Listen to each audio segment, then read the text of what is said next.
اللہ مجھے دنیا میں فلاں چیز دے دے، فلاں چیز دے دے، فلاں چیز دے دے، اللہ فرماتا ہے دے دیا جائے گا تمہیں، جیسے مانگتے ہی رہتے ہیں نا میرے عزیزو۔ اسی لیے کہتے ہیں نا خالی دنیا مت مانگو۔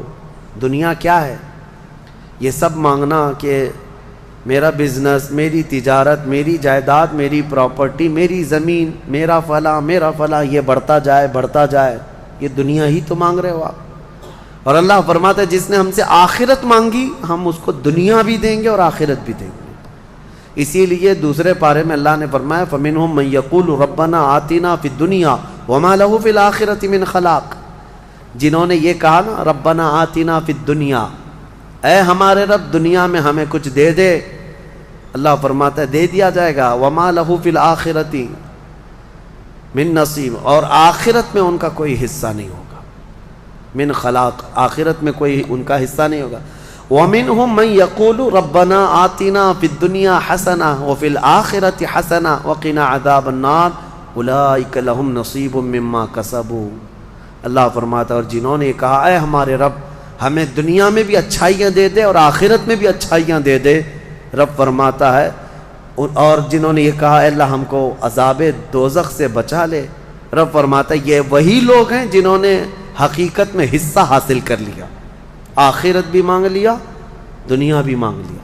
دعا میں ہمیشہ یہی کیا کرو کہ اے اللہ ہماری آخرت اچھی کر۔ یہاں مانگ کر کے کتنا لے لو گے؟ کتنا لے لو گے؟ کتنے دن تک؟ چلو آج آپ نے صحت مانگی، اے اللہ مجھے صحت عطا کر، طبیعت اچھی رکھ، اچھی بات ہے، لیکن کتنے دن تک رہو گے؟ 80 سال، 100 سال؟ 80 سال کے بعد جب بال سفید ہونے لگیں گے تب پھر تم یہ مانگو گے کہ اللہ پھر میرے بال کالے کر دے۔ پیٹھ جھکنے لگے گی تب یہ کہو گے کہ اللہ میری کمر سیدھی کر دے۔ دانت جھڑنے لگ جائیں گے کہو گے پھر اے اللہ میرے دانت صحیح کر دے۔ نظام ہے کائنات کا، صحت کو جانا ہے تو جو جانے والی چیز ہے اس کو ہی ہم مانگ رہے ہیں، جو ہم سے رخصت ہونے والی چیز ہے وہی ہم مانگ رہے ہیں۔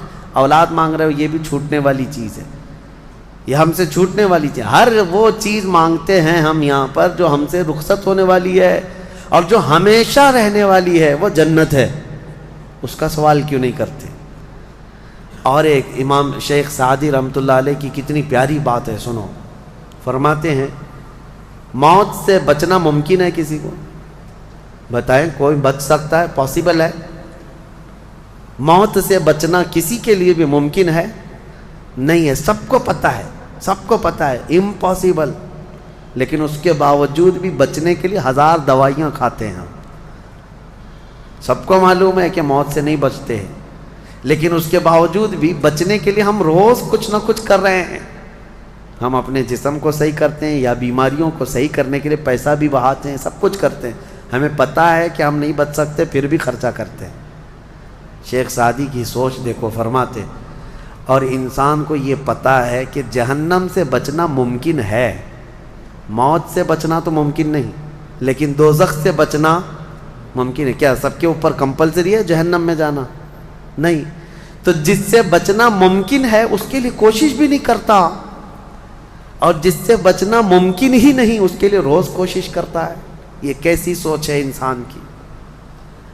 موت سے نہیں بچ سکتے، کوشش ٹھیک ہے تم دوائیاں کرتے رہو، لیکن کوشش یہ کرو کہ اللہ مجھے دوزخ سے بچا لے، مجھے آخرت کے عذاب سے بچا لے۔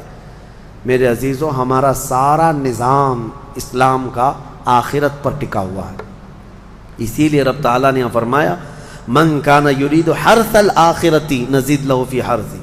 ایک بات میں آپ کو بتا دوں، اگر اسلام سے آخرت کا کانسیپٹ نکال دیا جائے تو پورا دین کھوکھلا ہو جائے گا۔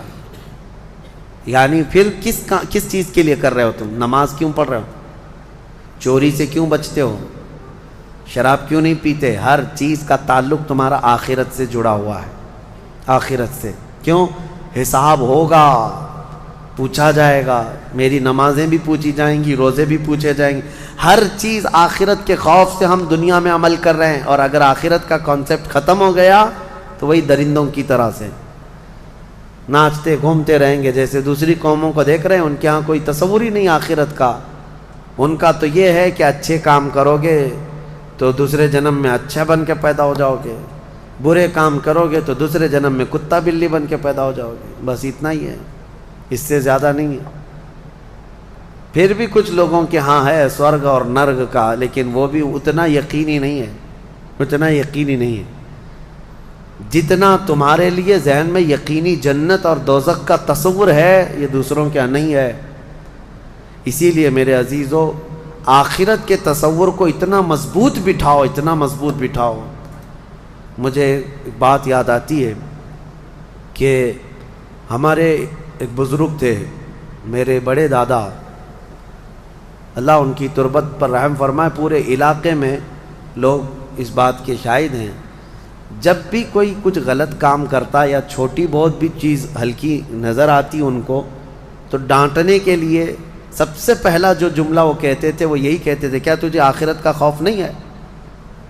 آخرت سے نہیں ڈرتا؟ یہ ایک جملہ اکثر ہر کام پر، نماز کے سلسلے میں ہو یا کسی کو کہیں پر گپے لگاتے بیٹھے ہوئے دیکھتے تو یہ کہتے آخرت کا ڈر نہیں ہے۔ یہ ان بزرگوں کا شیوا رہا ہے، اولیاء اکرام کا طرہ امتیاز رہا ہے کہ وہ اپنے سارے اعمال آخرت کے خوف پر رکھے ہوئے ہیں۔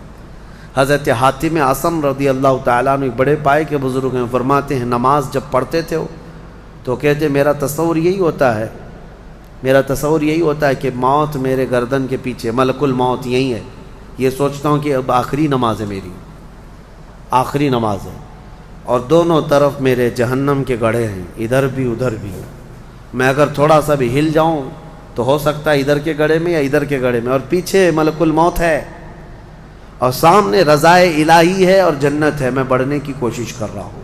اس تصور کے ساتھ وہ نماز پڑھتے تھے، اس تصور کے ساتھ، اور سجدے میں جاتے تو یہ کہتے کہ میرا آخری سجدہ ہوگا، ملک الموت پیچھے ہی کھڑا ہے میری گردن کے پاس، اور اگر میں تھوڑا بہت ہل گیا تو ادھر بھی دوزخ ہے، ادھر بھی دوزخ ہے، سامنے کی طرف مجھے پورا تصور جمانا ہے، رضائے الہی ہے اور جنت میری یہاں ہے۔ تو ان کے سارے تصورات ہر کام میں آخرت پر ڈیپینڈ تھے۔ میرے عزیزو، آج لوگوں میں جو بد عملی آئی ہے اس کی ایک بڑی وجہ یہی ہے، ہمارے بچوں میں اور نوجوانوں میں آخرت کا ڈر کم ہو گیا، ڈر کم ہو گیا۔ یہ جتنے بھیانک گناہوں میں آج ملوث ہیں، ان کو ڈر نہیں ہے، ان کو خوف نہیں ہے۔